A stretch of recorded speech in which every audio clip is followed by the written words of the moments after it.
Welcome back, Internet, to my redemption of Billy Mitchell. As you now know, I do not speak for Billy Mitchell, his legal team, or his family.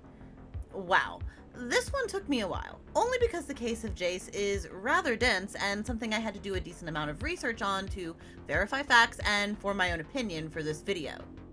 I think it's important to note that through all these redemption videos, my goal is not to call out anyone I don't firmly feel deserve to be standing before the YouTube public for judgment for their actions in this dispute. My purpose is not to slam people who simply have a differing opinion of video game morality than myself, but rather provide some needed insight into pro-Billy Mitchell matters that are not commonly spoken of in forums, videos, or other online media reporting covering this winding tale of girder fingers and finger pointing. As a public figure and as someone with a reputation of arcade villainy, Billy Mitchell has given himself up to the internet for lifelong critique. He knows this. Billy Mitchell is a public figure, just as the subjects of this redemption series are public figures of the arcade and its culture, and I think they deserve the same scrutiny for their actions as one Billy Mitchell. I think all parties need to be able to stand online trial before we see them in actual court. But the question I am attempting to pose in these releases is simply this: why does Billy Mitchell tend to stand in scrutiny alone? Why is it okay to real-life gang attack a man that has already given himself willingly to the community as a villain for hire? There's no shortage of videos diagnosing Billy Mitchell of anything from narcissist to sociopath. Yet, the whistleblowing receivers of his filed final words in these arguments are rarely analyzed on YouTube psychologist sofas. Why can't we separate persona from person? And why, when that commentary is attempted, does two-sided dialogue become so scary for the gaming community? After all, like I've said, videos that make my friend into a bullying monster are in the vast majority. So truly, what is there to fear from a different set of eyes and a different form of argument around this story? Dialogue should be the goal in online detective work, not uncontested wind tunnels beating a dead horse. In short, I should feel free to support Billy Mitchell and to have come to the conclusion that he, in a variety of ways, is quite innocent. Also, I'm rarely in universal disagreement with the other side in this debate. I don't think matters dealing with big feelings and bigger personalities are ever black and white, and I want that noted. I enjoy discussion with dejected former fans wherein knowledge can be used to help them find hope for Mitchell's exoneration from something that is reported online in absolutes. Furthermore, if I had $1 for every time someone told me it was a fact that the man who graces my motivational desk art was a proven cheat, I wouldn't have just uploaded my resume on Monster. I agree that Bill has made himself, via his persona, a clear and patriotic target, but he has done so in the scope of humor, in films, on podcasts, radio shows, and for literal hire at conventions. Billy Mitchell has not harassed people's family. The King of Kong has not called local theater festivals, made death threats, or shown up to mock the host of a charity event for YouTube content. And Billy Mitchell has not taken his title of villain seriously. And yes, I fully expect a flood of comments showing me where exactly on your dolls and inboxes Billy Mitchell has personally bullied you. Billy himself once told me that if the investigation I've been diving into these last few years was indeed about justice, then punishment would have ended it and been enough. I found that to be quite profound in this dispute. There is a difference between a catchphrasing thumbs-up type bad guy that will send you off with a hug and hot sauce and the subjects of these videos. There is a difference, and my goal is simply to be able to be allowed to acknowledge it, as the fan that I hope has come to be a bit more than that to the video game player of last century. I don't think when Bill signed on to be the bad guy to Steve Wiebes' lovable everyman that he thought the accusations of actual evil would be something he'd not only have to face, but would act as his inevitable downfall, especially when the real villains are perhaps being praised as the new saviors of the scoreboard. Alright, Internet, let's take the final plunge. This time, we're talking about legal matters and the great Jace disgrace.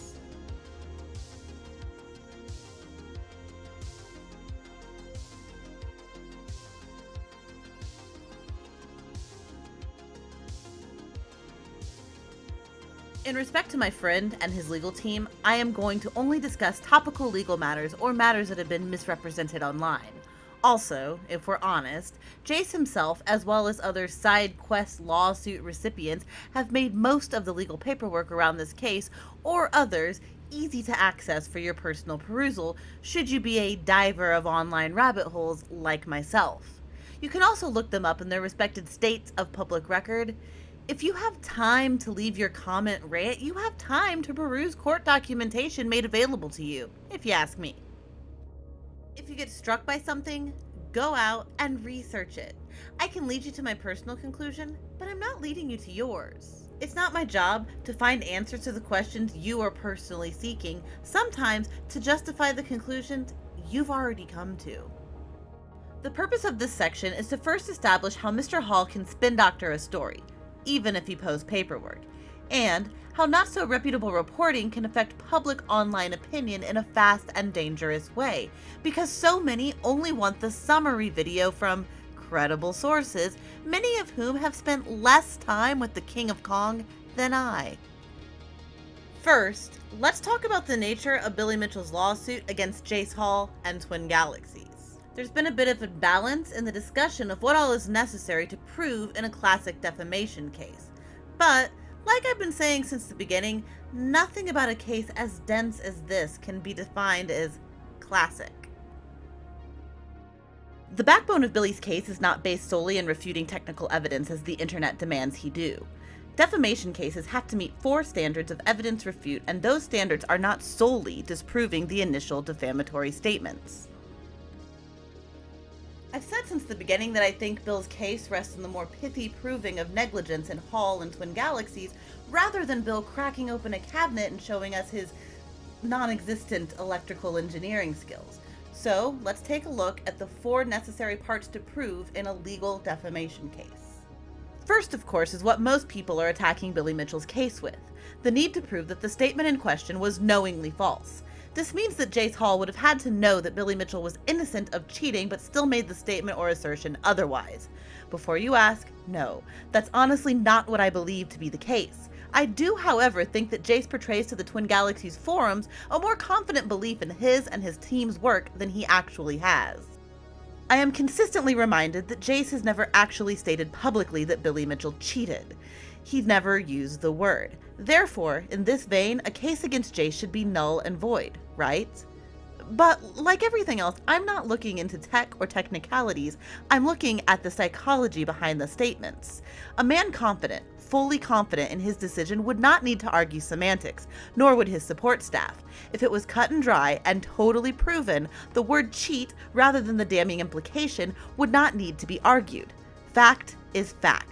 A punishable offense that came with a public dispute, press release, and several mantles taking up the C word for Jace is a damning enough implication. The common speaker, not concerned for their court defense, would say, "Oh, Billy Mitchell, the guy that cheated at Donkey Kong." Not Billy Mitchell, the guy who may not have played on original hardware. Implication, punishment, and investigation are statements enough for a damning message. Semantics, therefore, should not have come into question in defense of Jace. His ownership of his company's decision should be something he'd stand by on multiple wordings, not a cherry-picked one that lets him wiggle out of a lawsuit. Carl Jobst actually recently made an intriguing argument in this vein in his latest video shot at Mitchell. Jobst argues that in the case of Billy Mitchell's presenting of witness testimony, that he cannot prove that the testimony of said witnesses is fact or even truthful. You can't prove the truthfulness of Billy Mitchell's witnesses, therefore their testimony should not assist Mitchell's defense. But I am to believe that Billy Mitchell, a man I've seen struggle to operate his smartphone, knowingly cheated at Donkey Kong in a way that would have required him to not only set up a fairly difficult rig of equipment, but also change said equipment's default settings, and that has been totally proven. And let's just ignore completely that Billy has told people that at this event, the back door was left off the cabinet, allowing people to look inside the machine. People who were, on authority of Twin Galaxies, allowed to verify the validity of video game records. So I'm not so sure it's proven that none of these witnesses could not provide a truthful testimony. Maybe the problem is that the testimony goes against what Jace and Twin Galaxies said they already proved. I mean, I can't prove Jace's good intentions in this investigation, and I can't prove what Billy Mitchell may or may not have known in regards to the inner workings of that Donkey Kong machine.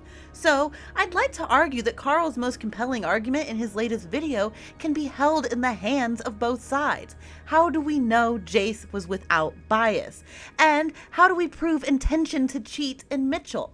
It's the same argument. Even in Carl's saying that the witnesses could simply not even know they were technically lying. We can't prove all Mitchell's witnesses are truthful, especially if they can't detect arcade splicing or a difference in hardware with or without the cabinet's back door. But we also can't prove the intentions of either man going to court. Also, if Jace was so dead set against witness testimony, why has he called in a goon squad to witness in favor of Twin Galaxies? Why will he hear out testimony from the side remembering history to be anti-Billy Mitchell, but has outright refused to contact a single witness suggested on the side of Billy Mitchell? Or even asked around about the machine's back door being removed for a large sum of one event in question? Is witness statement the full sum of this case? No, but is refusing Mitchell the same courtesy of taking witness statements displaying Jace's lack of bias while conducting an investigation? Hell no. Where this point gets murky is again something I've been asking the internet for a while. Can we punish a man for cheating if he had no intention to cheat, especially if you were unwilling to say cheat yourself? If Mr. Hall's argument rests so heavily on protecting himself with semantics, I'm going to play the game too. Relying on an implication and running with the masses who are doing your organization's dirty work doesn't seem like a noble fight, or even a strong stance. If intention or truthfulness can't be proven, can it be punished?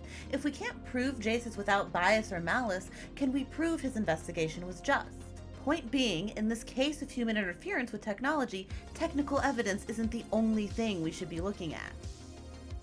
The second part of defamation deals with communication or publication of the defamatory statement to a third party. Since this video is already going a bit long and I've yet to get to the man of the hour, I'm going to try to make these next few points a little less dense in my arguments of why Billy Mitchell does indeed have points in his favor in each of these four elements of defamation. In regards to the second element of defamation, I think it's quite clear. The results of Billy Mitchell's investigation with Twin Galaxies was released via a public press release by Jace Hall. A public press release that allowed several third parties from Reddit to Variety to continue spreading the defamation. It was, after all, a public press release. Press releases are literally asking for third-party reporting, so I would hope that the man who supposedly avoided the C word until now is aware of this aspect as it falls under intentional defamation. If you're avoiding semantics, you should avoid press releases. This brings us to our third element in defamation, and frankly my personal favorite, malice, and fault amounting to negligence. Let's start with a clear definition because in this case of court, malice is a bit more difficult to prove than if we were on a literal playground being pushed around by the school bully. Legal malice is defined as such.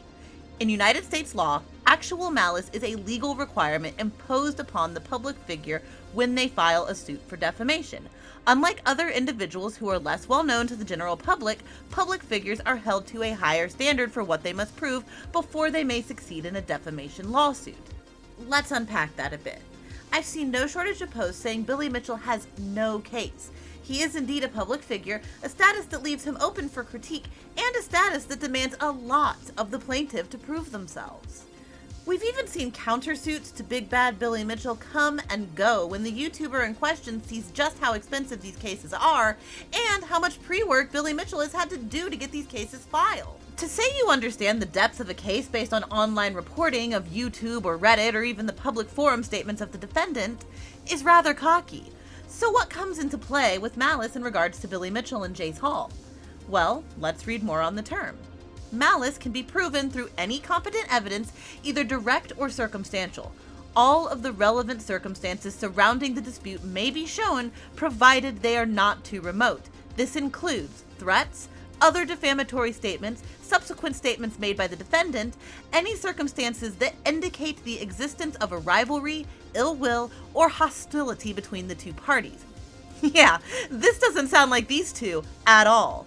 In this, I'm going to have to ask for a little bit of your trust and say that I would encourage blind followers of articles and forums to note that this type of evidence could be garnered from emails, phone calls, texts, Facebook messages, former employee reports, and leaked plans and discussions from inside the Twin Galaxies organization. I hope you're picking up what I'm putting down here. Just because you aren't seeing scans of the paperwork doesn't mean there's not a legal kill screen coming up, nor does it mean you've been given an uncontrolled narrative or even the full picture. What goes online from Jace's hands, Apollo's hands, or even Carl's hands, of course will be something they think makes them look good and Mitchell look bad. But this consistent sharing with the class can also exhibit the very point I just read in regards to legal malice. It's ill will and rivalry.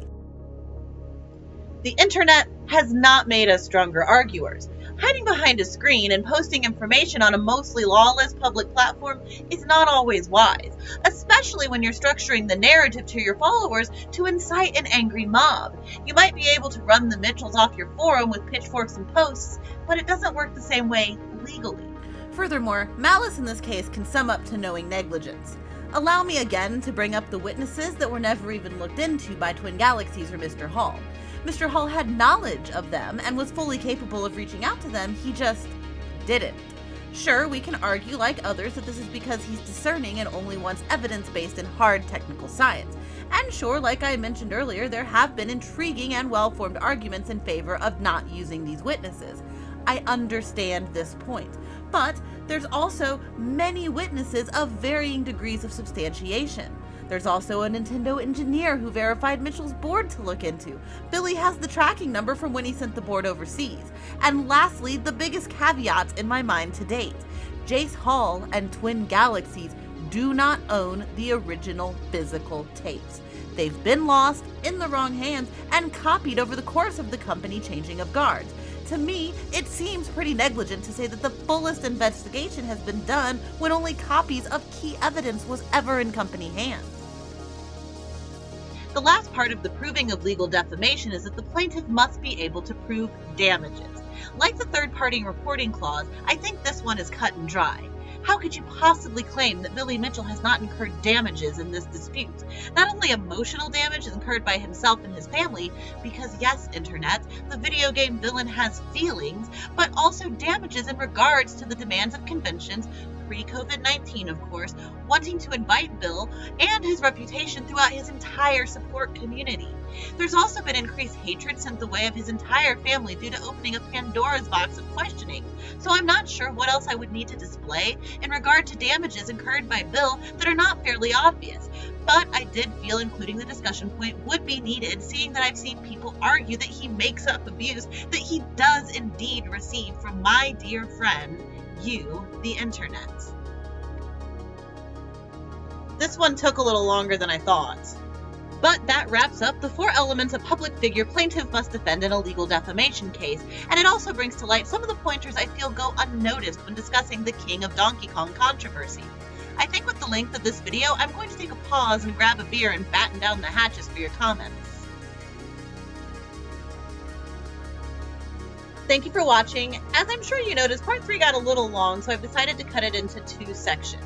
We just got done talking about legal matters and misconceptions surrounding the court case of Jace Hall and Billy Mitchell, and next time I'd like to jump into the segment I've entitled The Great Jace Disgrace, and I think you'll see why. Now, just a reminder, in light of recent tragedies in the classic gaming community, please keep your comments respectful. I am open to discussion, I am even open to heated discussion, but I am not going to host a platform for further negativity in this community. It is a community that I care a great deal about, or I wouldn't be making the videos. So with that said, please do keep your commentary respectful. Thank you for watching, and we will see you next time for The Great Jace Disgrace.